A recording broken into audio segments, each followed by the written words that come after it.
आज का हमारा नेक्स्ट टॉपिक है क्रिस्टल लैटिस और space lattice and unit cell.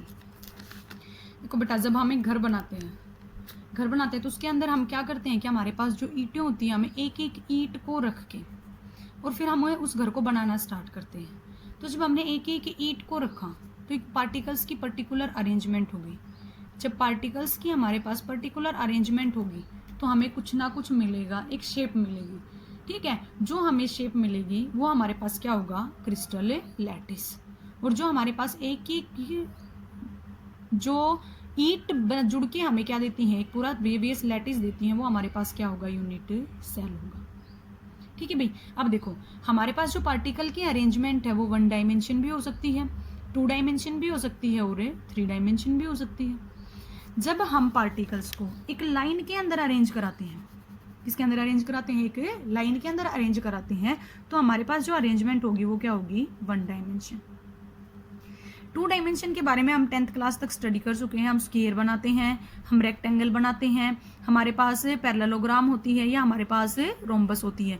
ये जो सारी शेप होती है इनमें एक्स एक्सिस होगा और वाई एक्सिस होगा, तो ये हमारे पास जो शेप होंगी वो कैसी होंगी, 2 डायमेंशनल। यहाँ पे हमारे पास केस आ गया भाई 3 डायमेंशन का।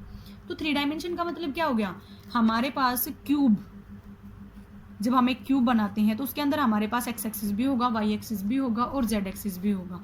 ठीक है, एक क्यूबॉइड बनाएंगे तब हमारे पास क्या होगा, एक्स एक्सिस भी होगा, वाई एक्सिस भी होगा और जेड एक्सिस भी होगा। तो ये हमारे पास क्या हो गया, 3 डायमेंशन हो गया। तो इस यूनिट के अंदर बेटा हमें स्टडी करनी है सिर्फ 3 डायमेंशन की, हम 1 डायमेंशन और 2 डायमेंशन की स्टडी नहीं करेंगे। तो हम जब एक स्पेस लैटिस को डिफाइन करेंगे तो क्या होगा, स्पेस लैटिस का मतलब क्या हो गया, regular arrangement of constituent particle in 3 dimension space. किसी भी 3 डायमेंशन स्पेस के अंदर जब पार्टिकल्स की अरेंजमेंट है वो बिल्कुल रेगुलर होगी और वहां से हमें एक पर्टिकुलर शेप मिलेगी, तो उसको हम क्या कहेंगे, स्पेस लैटिस। ठीक है बेटा, उसके बाद कैरेक्टरिस्टिक्स ऑफ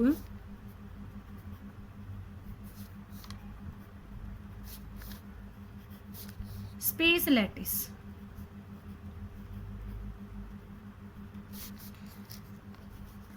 इस स्पेस लैटिस के अंदर सबसे पहला पॉइंट होगा कैरेक्टरिस्टिक्स में कि हर एक लैटिस पॉइंट, हर एक जो हमारे पास एटम होगा, ठीक है, मतलब हम जब एक पर्टिकुलर अरेंजमेंट बना रहे हैं तो उनमें जो पार्टिकल्स हैं वो अपने आप को रिपीट करा रहे हैं। मान लो हमारे पास ये पार्टिकल है, ये अपने आप को रिपीट करा रहे हैं बार बार। तो जो हर एक पॉइंट है वो रिप्रेजेंट करेगा किसी एटम को, किसी आयन को या फिर किसी मॉलिक्यूल को।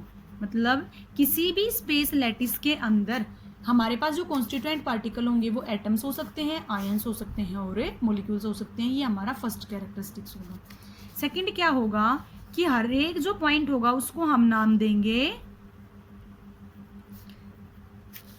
Lattice point. ठीक है भाई, हर एक जो पॉइंट होगा उसको किसका नाम देंगे बेटा, हमें लैटिस पॉइंट का नाम देंगे।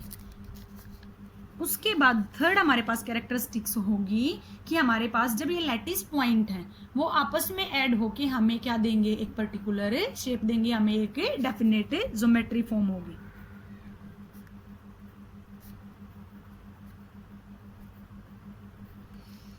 ठीक है बेटा, तो ये हमारे पास 3 कैरेक्टरिस्टिक्स हो गए कि हर एक पॉइंट है लैटिस साइट के अंदर वो क्या करेगा, रिप्रेजेंट करेगा किसी एटम को, किसी आयन को या फिर किसी मॉलिक्यूल को।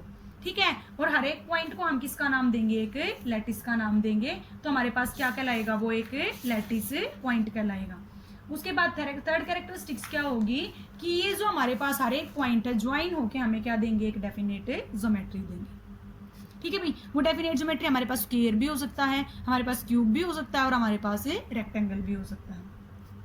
उसके बाद आती है डेफिनेशन यूनिट सेल की, कि यूनिट सेल क्या होता है। ठीक है, यूनिट सेल देखो क्या होगा, एक एक ईंट बार बार रिपीट करके हमें एक घर बना के दे रही है।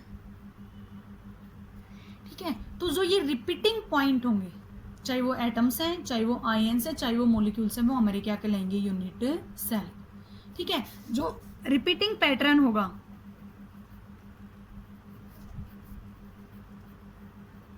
जो रिपीटिंग पैटर्न होगा, जो बार बार अपने आप को रिपीट कराएगा, उसको हम क्या कहेंगे? Unit cell. The smallest 3 dimension pattern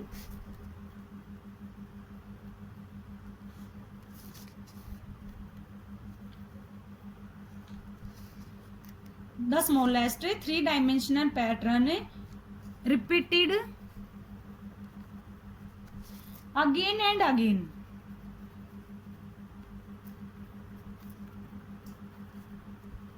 to complete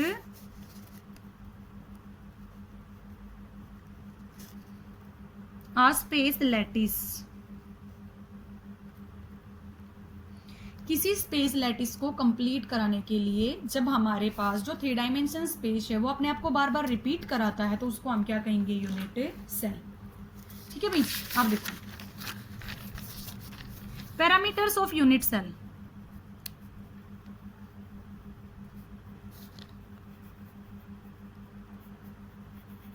parameters of unit cell का मतलब है कि यूनिट सेल को जब हम मेजर करेंगे तो क्या क्या चीजें आएंगी।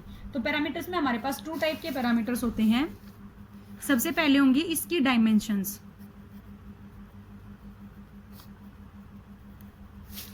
ए बी सी। 6 पैरामीटर होंगे। सबसे पहले होंगी इसकी dimensions A B C, length, breadth और हाइट। सेकंड हमारे पास क्या होंगे? It's angles.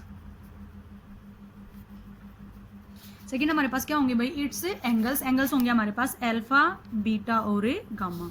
अब देखो हमें पता कैसे चलेगा कि हमारे पास कौन सी साइड के बीच में कौन सा एंगल होगा। तो देखो जब हमने 3 डायमेंशन स्पेस के बारे में पढ़ा तो हमने बनाया यहाँ पे एक क्यूब। ये इसकी ए साइड, ये इसकी बी साइड और ये इसकी सी साइड। ठीक है, तीनों साइड होगी। अब देखो हमेशा एंगल अपोजिट होंगे। जब ए और बी के बीच में एंगल बनेगा तो वो अल्फा नहीं होगा, बीटा नहीं होगा, हमेशा क्या होगा? गामा होगा। साइड ए और बी के बीच में जो हमारे पास एंगल होगा वो क्या होगा? गामा होगा। जब साइड बी और सी की बात करेंगे तो वहां पे क्या नहीं होगा? गामा और बीटा नहीं होगा, हमारे पास क्या होगा? अल्फा। तो बी और सी के बीच में जो एंगल बनेगा वो क्या होगा? अल्फा। और जब ए और सी के बीच में जो एंगल बनेगा वो क्या होगा? बीटा। तो हमेशा अपोजिट होंगे। Angle between A and B क्या होगा? Gamma. Angle between A and C क्या होगा? बीटा। और angle between B and C क्या होगा? अल्फा। तो हमारे पास ये 6 पैरामीटर होंगे और 6 से हमारे पास क्या होंगी? लेंथ होंगी। अब इसी के ऊपर बेस्ड आप लोगों की बुक में एक टेबल दे रखी है जिसमें हमारे पास टाइप ऑफ यूनिट सेल होंगे on the basis of parameters. 7 type के होंगे। किसकी लेंथ इक्वल होगी, किसका एंगल 90 डिग्री का होगा। तो आपकी बुक में टेबल गिवन है जिसमें आप लोगों को 7 टाइप के लेटिस दे रखे हैं यूनिट सेल, वो आप लोगों को लर्न करने हैं। ठीक है, उसके अंदर हमारे पास होंगे क्यूबिक होगा, टेट्रागोनल होगा, ऑर्थोरोम्बिक होगा, मोनोक्लिनिक होगा, ट्राइक्लिनिक होगा, रोम्बोहेड्रल होगा और हेक्सागोनल होगा। तो उसमें पैरामीटर्स आप लोगों को बुक में गिवन है, तो बुक में से आप लोगों को ये टेबल लर्न करनी है। उसके बाद हम पढ़ेंगे टाइप्स ऑफ यूनिट सेल। ये तो पैरामीटर के ऊपर बेस्ड थे। अब हम पढ़ेंगे एटम्स के ऊपर बेस्ड कि एटम कहाँ कहाँ रखे हुए हैं। तो हमारे पास टाइप ऑफ यूनिट सेल क्या होंगे? On the basis of arrangement of atoms, कि हम एटम्स को अरेंज करते हैं तब हमारे पास यूनिट सेल के टाइप हैं वो क्या क्या होंगे। ठीक है, देखो हमारे पास होंगे 2 टाइप के यूनिट सेल, प्रिमिटिव और सेकंड होगा हमारे पास बेटा नॉन प्रिमिटिव।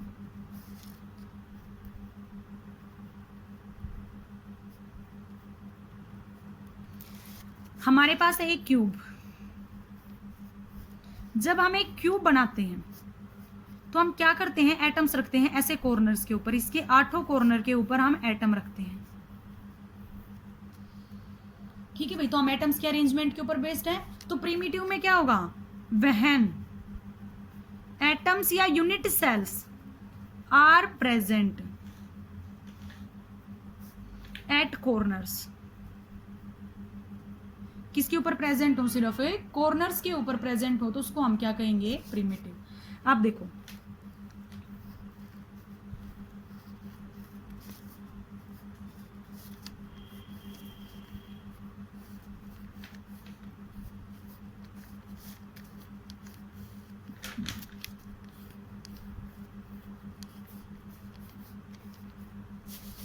यहां पे कॉर्नर्स के ऊपर एटम रखे हुए हैं,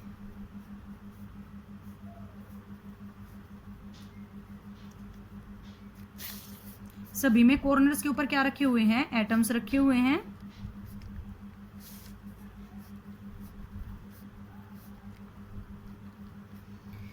अब क्या हो कि सभी में कॉर्नर्स के ऊपर तो है एटम, लेकिन क्या हो कि हमें पता है क्यूब के 6 तो फेज होंगे, कॉर्नर होते हैं 8, फेस होते हैं 6 और एज होते हैं, किनारे जो बोले जाते हैं वो होते हैं 12। ठीक, ये इसके फेस हैं, इन फेसेस के ऊपर हम एटम्स को रख दें, ठीक है, या फिर इस पूरे क्यूब के बीच में लाके मैं एक एटम को यहां पे प्लेस कर दूं, कॉर्नर्स पे तो हो ही हो, साथ में यहां पे मैंने इसके एंडेड के ऊपर भी क्या रख दिए, एटम्स रख दिए। तो देखो यहाँ पे सिर्फ किसके ऊपर थे, कॉर्नर्स के ऊपर थे, लेकिन यहाँ पे फेस पे भी आ गए, बॉडी पे भी आ गए और एंड पे भी आ गए। तो ऐसे यूनिट सेल या ऐसे हमारे पास यूनिट सेल जिनके अंदर एटम्स हैं वो कॉर्नर्स पे भी हों एज वेल एज या तो फेस पे हों या बॉडी पे हों या फिर एजिज पे हों, उनको हम क्या कहेंगे, non primitive unit cell. Non primitive unit cell हमारे पास 3 टाइप के हो गए, फेस सेंटर्ड, बॉडी सेंटर्ड और एंड सेंटर्ड बोलेंगे या एज सेंटर्ड बोलेंगे इनको, ठीक है। जिनमें यूनिट सेल कॉर्नर के अलावा फेसेस के ऊपर रखे हुए होंगे वो होंगे फेस सेंटर्ड, जिनमें कॉर्नर्स के अलावा बॉडी के ऊपर रखे होंगे बॉडी सेंटर्ड, और जिनमें एंड के ऊपर रखे होंगे उनको क्या कहेंगे हमें, एंड सेंटर्ड। तो ये हो गया हमारे पास टाइप ऑफ यूनिट सेल।